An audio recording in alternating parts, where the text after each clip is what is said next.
I'm not normally pushing very many P2s early in the cycle. And I think that's another thing that people kind of do too quickly. It's something that you need to make sure that your plants are drying back before you add the P2s. The roots need air. They can't just be saturated with water the whole time, or else they're not going to stretch. You're not going to get blown out roots. If they're just sitting wet all the time, they're just suffocating. So I'm only adding P2s when my dry back target is surpassed. Say Gotcha. My target is a 30% dry back, and I'm sitting at 25, one day, and then it goes up to 28, and then it hits 30.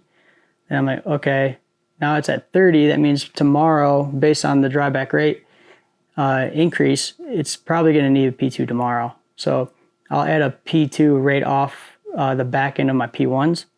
And that's all I'm doing with my P2 strategy. I'm adding or subtracting P2 events off the back end of the strategy based on my dry back. Yeah. No, it's really what it is it's just prolonging the dry back. Gotcha. So by the time lights come back on, it's not dry back as much as it would if I didn't add that B2.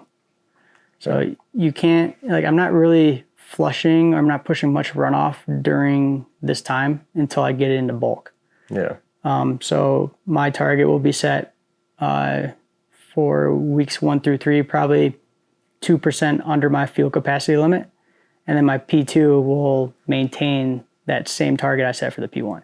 Gotcha. Yeah. So then I guess to clarify, in stretch, once you stack the EC to the point where you're happy, you're going to probably just raise your P1 target value. Yeah, there exactly. you go. And so that's going to push a little bit of runoff each day. Yeah. And then you can go back to your dry backs as well. Yeah.